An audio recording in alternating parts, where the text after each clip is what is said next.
welcome back to my channel. Please ignore my Halloween decorations in the back. As I'm doing this voiceover right now, I'm actually decorating my whole setup for Christmas, so just ignore those, and let's get started with this very interesting Sugarskull makeup.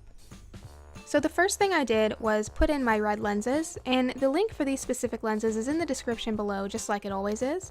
And then I'm using my Ben Nye character base in Vampira to pale out my skin. This is a Sugarskull look, and I could have used a white foundation like my Cyanosis foundation that I've been using in a bunch of my previous videos, but I wanted this look to be more carved into my skin, and it wouldn't really look right if my skin was pure white.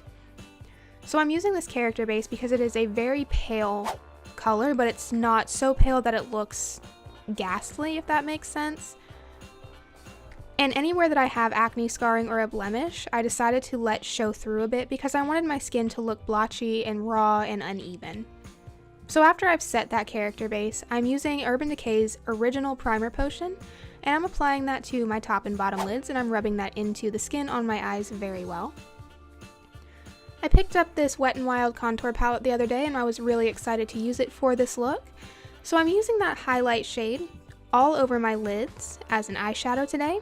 And then I'm taking that contour shade on a fluffy blending brush, and I'm applying that just above my crease.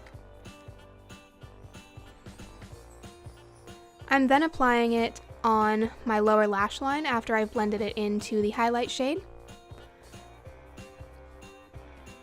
I wanted this to be a more natural eye look. I really didn't want it to look like I had a lot of makeup on my eyes. And the only color on my eyes is actually a red shadow that I'll be using in just a few minutes. So the red shadow that I'm using is from my 5th edition BH Cosmetics palette, and it's more of a dull, like brick red color. If you've been on my channel for a while, you know that I really like the reds around my eyes, but I didn't really want a bunch of bright reds around my eyes because the rest of this look is primarily red. After I've applied that red shadow to the contour shade that I've put down already, I blended that out, and then I'm using Sugarpill's Bulletproof eyeshadow to create a very soft wing. And I'm also putting that black shadow along my lower lash line. As I was doing the other eye, I realized that I didn't want perfect eyeliner and I really wanted to smoke it out, so I went back through and thickened the eyeliner that I already put down. And then I'm taking that same blending brush that I used for my red shade and my contour, and I'm smoking out and smudging that black eyeliner that I just drew on. After that's been blended out, I applied a couple of coats of a waterproof volume and length mascara, and then I'm moving on to my brows. Since the main focus of this look is the Sugarskull detailing, I kept my eyes very simple and just applied the lightest brown shade in my NYX Eyebrow Cake Powder Duo on top of my brows, and then I brushed through them with a spoolie to further soften that brown powder.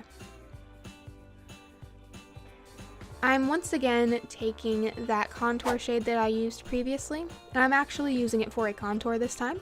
I'm applying that to my cheeks and my nose, and I'm making sure that on my face it stays very well blended, but I also applied it to my neck in a skeletal neck design. I have no idea what that's called, but I did not blend it in on my neck.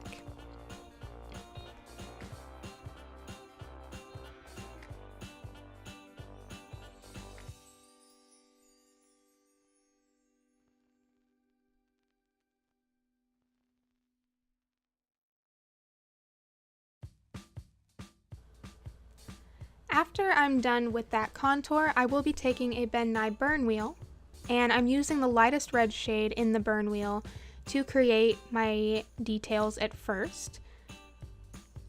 And then I'll be taking the lightest red shade in my Ben Nye bruise wheel to go over top of that red to create the look of irritation. I could have used nose and scar wax for this, homemade or store-bought, but I felt that there was too much detailing, so I wanted to create the illusion that it had been carved. And I'm showing you here that I'm going around the first red line that I drew, but as I was continuing on, I realized that that would take way too long. So instead of just going around, I ended up taking that lighter red in the bruise wheel and just going over top of the red from the burn wheel, and it still created the same effect. I took two shadows, a red and a more purpley tone from my BH Cosmetics 5th edition palette, and I covered my lips with that so that they would also appear swollen and irritated. And then I drew the mouth design over top of that.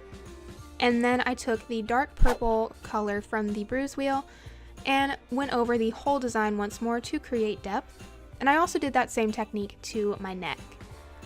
I wanted to create blood drips, but I did not want to draw them, and my red body paint tends to be a little bit more on the pink side, so I used my Skin Illustrator starter palette with the blood tone to create these drips.